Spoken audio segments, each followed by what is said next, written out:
Hey, you. Yeah, you. Wanna play some Old school Yu-Gi-Oh? Of course you do. What, are you gonna sit through this for another format? For the last 19 years, there's really only been one way to play Yu-Gi-Oh! Advanced. Sure, maybe you could trick enough children into entering a speed duel event so you could clean house and collect the prizing, or maybe you could manage a goat tourney by scrounging up enough old heads who were banned in 2013 for refusing to stop drawing on their first turn, but mostly, if you want to play Duel Monsters, you're doing it on Konami's terms, Buster. Combo off or normal summon Alistair, those are your two choices. Then, in early 2020, Something happened. This little thing. I don't know if you heard about it. It was, it was just a little... U.S. airports on high alert. Once the pandemic had exposed the staggering contradictions of global capitalism, Yu-Gi-Oh! Players stopped spending their paychecks on cardboard and started taking note. Like a lot of people, I thought, hey, if I'm playing bullshit online fake-ass Yu-Gi-Oh! Anyway, I might as well play a good format. Enter a renaissance of historical formats. In the past 12 months, GOAT has exploded in popularity. Plant format and hat are mainstays on a number of Yu-Gi-Oh! Streams, and some people are even pretending to like Dragon Ruler format. Try all you like. I lived that format. I cannot be gaslit. But we're here today to talk about Reaper format. Now, Reaper format is a format that Simo and I discovered as part of the history of Yu-Gi-Oh! With GOAT format a distant memory thanks to the combination of Cyber Dragon and the new ban list, Spirit Reaper would fill the power vacuum, reigning in the new era of Reaper format. Reaper is the format immediately following GOAT. Kinda. The October 2005 list banned a huge amount of the nonsense that makes that format frustrating, but it also limited its namesake, Scapegoat. We play the format historically, including Shadow of Infinity, which was released in early 2006. So what do games look like? Well, without the unbelievable defensive powerhouse that is Scapegoat, lists vary considerably. Spirit Reaper is both the premier defensive option in the format and an extremely powerful hand control tool, now that you don't have to chew through 4 goats on the way to a discard. Format Library's got a page for the format, and the first place lists from SJC's Atlanta, Chicago, Los Angeles, San Francisco, Durham, Orlando, and Long Beach, but oh god, how do I put this? They're ass! Most of these lists are a reflection of how Yu-Gi-Oh! Used to be played. You'd snag tech from lists published in magazines, what was working in your friend group, etc. Metagame didn't even really start reporting on these events until the next year, so all we've got are old Web 1.0 posts from people named Death Jester typing up something on Pojo. And even they say the decks are ass! Despite this, I find the gameplay of this format extremely fun and engaging. It feels a lot like GOAT, where you don't get blown out every third game by pot into charity. So I put together a Discord and I hosted a tournament. And it turns out a lot of other people liked it too. We hit the 128-person cap for our first event, in which I got second after Swiss. We're going to be playing out the top 16 on stream as well, so if you'd like to check out some of the games, they'll be played occasionally on twitch.tv/MBTYugioh over the course of the next week. I'd like to show you some of the topping lists from the event, and then something I've put together on my own time. First, it would be an act of malpractice if I did not advocate for Monarchs. Monarchs are far and away the most powerful monsters you can be summoning in this format, and it's not difficult to see why. Mobius is a heck of a card, especially by 2005 standards. Of the top 16 lists, 8 of them are Monarch. Now, these are split evenly between 4 copies of Cyberstein Monarch, which aims to use the effect of Last Will after a tribute summon to summon a Cyberstein from deck, then summon a game-endingly powerful fusion monster like Cyber Twin Dragon, and Treeborn Frog Monarch, which aims to play recruiters like Mother Grizzly to get a ton of Treeborn Frogs into rotation early and often. This is Jaina Ego's top 16 deck list, and she really cleaned house with this hybrid style build. It's got, you can see, Chaos Sorcerers, not at all commonplace in these lists, and Don Zalug flexing the Warrior Toolbox capacities of this deck. I'll just go through each individual card and give you a bit of a rationalization. Jinzo, of course, makes perfect sense. There's a ton of really strong traps in this format, and what do you know, this card is limited at this point in time. We've got 2 Mobius the Frost Monarch, 2 Chaos Sorcerer, to Zaborg. Zaborg is kind of the black sheep of the Monarch family. He sees a lot of play in non-Monarch decks as an out to Spirit Reaper, but unfortunately he's not particularly good at attacking. He's 5 stars and has to activate his effect, so if you are in a winning board state, you are popping one of your own monsters. Not ideal. 3 Cyber Dragon, of course, is very powerful, especially in a deck which is likely going to be using its opponent's monsters in order to tribute their own with stuff like Enemy Controller. Your opponent will likely be ahead on board a lot of the time, and these are almost always going to be live. Breaker the Magical Warrior and DD Warrior Lady both at 1, alongside a Dawn Zaluk. Hey, as many discard a card from your opponent's hand cards as possible. On 3 Mystic Tomato here, this is 1 more than Monarch decks usually play, but you can't really discount the fact that both Spirit Reaper and Sangan are absolutely bonkers. We've got Exiled Force alongside a Sangan, 3 Spirit Reaper, a Cyberstein, and we've got a ton of targets for this bad boy, Magician of Faith, and 1 Treeborn Frog. Many Monarch decks are on 2 in case their first one gets banished, but this is a list that has the capacity to continue playing even if there's no frog summoning back every turn. For spells and traps, we are very, very, very, very focused on spells because, of course, trap cards prevent your Treeborn Frog from coming back. We've got a Heavy Storm, a Creature Swap, a Dark Hole, a Nobleman of Crossout, triple Last Will, 1 copy of Mystical Space Typhoon, a Book of Moon, 2 Enemy Controller, 1 Megamorph, 1 Snatch Steal, 1 Premature Burial, 1 Torrential Tribute, and 1 Call of the Haunted. In the extra deck, we've got Blue Eyes Ultimate Dragon, Cyber End Dragon, and Cyber Twin Dragon. These are first and foremost your Cyberstein targets, and then you've got some meta stuff as well, just in case. Gatling, King Dragoon, Last Warrior from Another Planet, Darkblade the Dragon Knight, Ryu Senshi, Fiend Skull Dragon, Dark Balter the Terrible, Reaper on the Nightmare, and Thousand Eyes Restrict. Second, I'd like to show off something just a little bit more on the janky side. This is Culty's Rescue Cat list, and yes, this made top 16 of this month's event. I absolutely love what I am staring at. I mean, how many decks can you say topped playing not only 3 Giant Rat, but 2 Milus Radiant? That's right, Mrs. Radiant was a retrain. This is a deck that also interacts very interestingly with Last Will. When Rescue Cat goes to the graveyard, you can Last Will out a second one for huge damage swings using Milus Radiant and Gyaku Girei Panda, both of which are targets for it. There's also a suite of additional monsters that we'll get into in a second.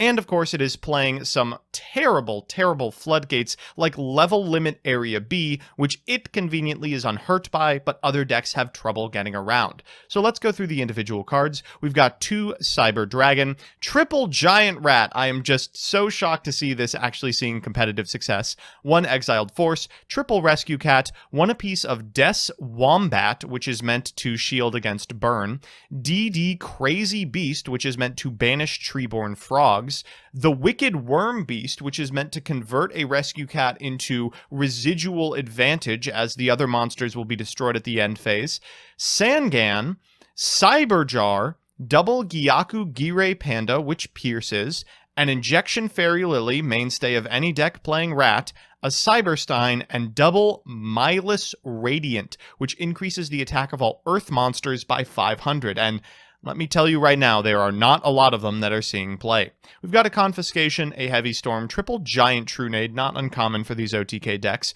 Dark Hole, Nobleman of Crossout, triple Last Will, Book of Moon, double Level Limit Area B, Snatch Steal, Premature Burial, Torrential Tribute, triple Sack, and a Call of the Haunted.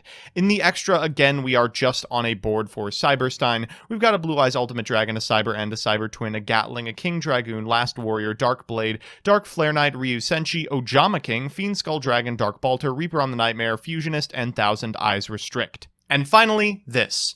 This is the list that I used to get second place after Swiss in this month's event. Top cut to be played at twitch.tv/MBT Yugioh over the next week.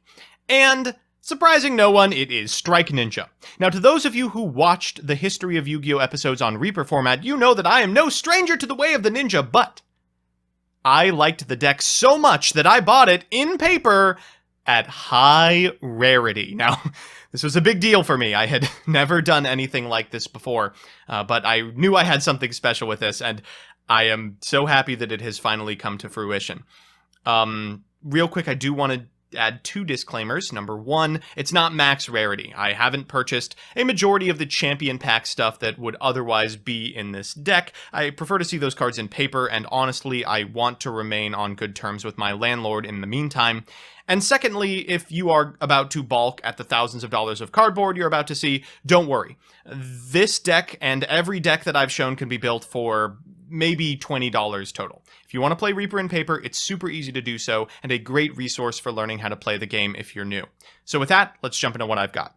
First, I want to show off this sick Season 0 Memorial deck box I got from Scapegoat, alongside this premium field cloth from Pyramid.com. If you're interested in any of their stuff, there's a link in the description, alongside a promo code that will get you a slight discount. And right off the bat, we have got a huge disappointment. These are not Champion Pack Spirit Reapers. They are Legendary Collection Yugi's World ones. 2 reasons for this. 1, this is the highest rarity the card comes in. The Champion Pack card is a super. And secondly, this is the only Spirit Reaper print that actually does what it says. So most Spirit Reapers say, when a card targets this card, destroy this card. That is not what Spirit Reaper does. The card has to resolve for the effect that destroys it to kick in, so cards like Book of Moon that do target will at resolution be faced with a face-down monster that has no effects. It's really frustrating if you're using resources like Reaper to get people into the game in the first place, only to explain to them that its flagship monster doesn't do what it says on the tin. I much prefer this print, unfortunately. Next up is Strike Ninja. I opted for the IOC Ultras of this card. This comes in a ton of really fun rarities, including like green, blue, red text. This is the best monster in the deck. You can banish 2 dark monsters from your graveyard in order to banish it. The original Wind-Up Rabbit. It dodges removal, and because Monarch decks are aiming to get cards like Treeborn Frog into the graveyard, they're playing removal like Regeki Break, so you can oftentimes literally 2 for 0 your opponent. It's just fantastic. After that is Mystic Tomato. A lot of this deck is buildable at Hobby League rarity, which I have gone ahead and done. Just look at that beautiful foiling. Unfortunately, the Hobby League rarity is really thick. I don't know if you can tell from this, but there's a heft to these bad boys. These would not be legal for sanctioned play. We're also on Cyber Dragon, and I didn't go for the alties. Sorry, there's a new rarity of Cyber Dragon coming out even. I went for the Tin Secrets. For a lot of kids, this was their first Cyber Dragon, myself included, and it's good to have it back in my hands once again. Next, for the prettiest card in the deck, Double Dekoichi, the Battle-Chanted Locomotive. Strike Ninja is fundamentally a control deck, plays a lot similar to Goat, except at the end of a long chain where you've established parity, you Windmill Slam a Strike Ninja, blanking your opponent's last piece of removal forever. Getting darks into the graveyard and cards into your hand is a dual thing that Dekoichi does, and I love having it add that rarity. Breaker the Magical Warrior opted for the Speed Duel secret of this card. The Speed Duel secrets are just so high quality. They're thick. They say Speed Duel. They look good. The foiling process is fantastic. If you haven't picked up a Battle City box, do. Everything you get from it is going to look great.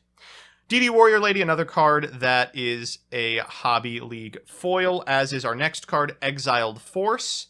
Notably, a lot of the cards from Warrior Toolbox cross over with this one. A lot of the time, because you're playing a double Rota package, it just feels like you're playing Warrior Toolbox until you end up going on a long Dark Chain. I did opt for the Retro Pack Sangan, and this bad boy looks great. I love the way the foiling doesn't fill out his eyes. As well as New Doria. You do need New Doria. Long Tomato Chains often have to resolve in a removal spell or you're dead, and it did come in a non-common rarity that's a dual terminal foiling. I went for the Speed Duel Magician of Faith as well, sorry to disappoint. And now on to the most expensive card in this deck, I believe, the Champion Pack Smashing Grounds. And I've said it before, I'll say it again, it looks like a big veiny penis. This deck has a bit of a problem dealing with monsters that are already on the field and refuse to attack because they know you have a Sakuretsu armor set. When that happens, you need a card like Smashing Ground to out the Monarchs. We've got 2 Reinforcement of the Army, another Speed Duel secret. What a beautiful card. If you're playing this card in paper, I urge you to check out this rarity. Dark Hole, something just so magical about high rarity cards that just have one line of text. Destroy all monsters on the field, indeed. This is kind of a bust. Heavy Storm was $40. It's a rare. Sheesh. For a lot of the old cards, I opted for stuff like the Magic Ruler Ultra print of Snatch Steel. That's because it says Magic card up here. For those of you that don't know, before Magic Ruler was reissued as Spell Ruler following a lawsuit from Wizards of the Coast, spell cards were called Magic cards. One guess why that's not done anymore. Book of Moon, of course, is the only rarity that's defensible. I'm talking about that ulti, baby. And Mystical Space Typhoon, same deal here. This is a weird one. Confiscation at Super comes from its original print in Magic Ruler. It does say Magic card. This does not have a ton of prints. This is the one thing that's going to gatekeep you out of the format. This card is a couple of bucks, no matter where you're looking. Premature Burial, another Ultra. Magic Cardo. And now onto the traps. First, another huge disappointment. I'm on the Legendary Collection Yugi's World Sakuretsu armors. They look nice. They are still pretty expensive, but pale in comparison to this card's most expensive printing. Same with Bottomless Trap Hole. This is the Joey's World secret print of this card. A Torrential Tribute, Hobby League once again. Love that foiling and the ability to search it. And finally, Return from the Different Dimension. This is from the Seto Kaiba Duelist pack, and it's a huge bait. I hate to tell you this is not a very good card in this deck. Return from the Different Dimension is a huge blowout for a lot of decks like Bazoo Return, but in this deck, usually if you get to a position where you're able to activate the effect of Strike Ninja, you're winning anyway, so Return from the Different Dimension is win more. Its purpose in the deck is to psych out your opponent. They see it game one and go, oh god, and overboard for an OTK that never comes. In the side, we've got Karibo, and I don't want to hear it from you original art truthers. This is the best Karibo art. Karibo's in here for an extremely cheeky long chain you can do with Mystic Tomatoes. Oftentimes you'll get blown out by something like a Dimension Fusion. Your opponent will be able to walk a bunch of their 2100 attack Cyber Dragons into Mystic Tomatoes. You can go Tomato, Tomato, Tomato, Sangan, Karibo to prevent lethal damage, and then you've got 5 Darks in the graveyard to work with the Strike Ninja on the following turn. We've got Cyberstein. You have to play Cyberstein, unfortunately. I like to board him because I don't like him main. It just leads to too many unfun game states. Exactly what it says. Gold Wu Lord of Dark World. This was a disappointment. This card's not very good, certainly. It was good in one game against Alex on camera, but I kept it anyway because I love Dark Worlds and I wanted an excuse to buy a high rarity gold, and guess what? It looks like ass! This looks like an ulti! An ultra! It's an ulti! All the pictures I saw of this card as an ulti were doing a lot of justice to it. It just doesn't look very good. The third Cyber Dragon, sometimes you need an additional beater. This is an interesting one. So game 1 versus Monarch, oftentimes you get them to board out of Brain Control because you're ending on pretty much exactly Strike Ninja that is going to be able to tag out if they Brain Control. Spirit Reaper, which dies if you Brain Control it. And then cards like Exiled Force and cards like DD Warrior Lady, which are actually just removal spells. They don't stay on the field very long. So in game 2, once your opponent has boarded out of Brain Control, you board into your Kaikus, and another Hobby League rarity here. This is a fantastic way to keep those pesky, pesky Treeborn Frogs out of the graveyard. Next are the spells. We've got, of course, the Ulti Scapegoat. Often you board out of all your traps and you need spells to keep you alive. Metamorphosis. Sorry, folks. I didn't get the Champion Pack print. I don't have $200,000. It is at least the Magic card version. We've got a Hobby League Swords, another spell card that preserves your life total. And the card that is the reason we're playing all these defensive spell cards, Royal Decree. This is a weird one, of course. You don't board it in particularly often, but there's some nonsense in the format. I went for the Hobby Leagues here, so sue me. It's a little less expensive than its other versions. That's a bit of an understatement. This is good against Last Turn and Tomato Control. Next is Needle Sealing. This was a lot of money for what it actually is. It's just Torrentials 2 and 3 against pretty much Cat and other aggro decks. And Bottomless Trap Hole. Sometimes you need another removal spell. Now, on to the sauce. Behold, my extra deck. Cyber End Dragon. This bad boy is at Mattel Rarity. Some of you may have heard of the Mattel Rarity before. It's the one rarity that really expensive Cyber Dragon comes in. Unfortunately, Cyber End was much easier to find. This isn't even the most expensive Cyber End on the market. Dark Bolter the Terrible, another Hobby League rarity. You know, you can get so much of this deck in Hobby. Thousand Eyes Restrict, this one's from the Retro Pack. We have got a Reaper on the Nightmare, and this one's a little bit of a sad story. I ordered this at Lightly Played, and I don't know if the camera's going to pick it up, but there is a pretty nice bend up here. Let's get the light on it. Yep, there it is. Beautiful. I did get a refund for it though.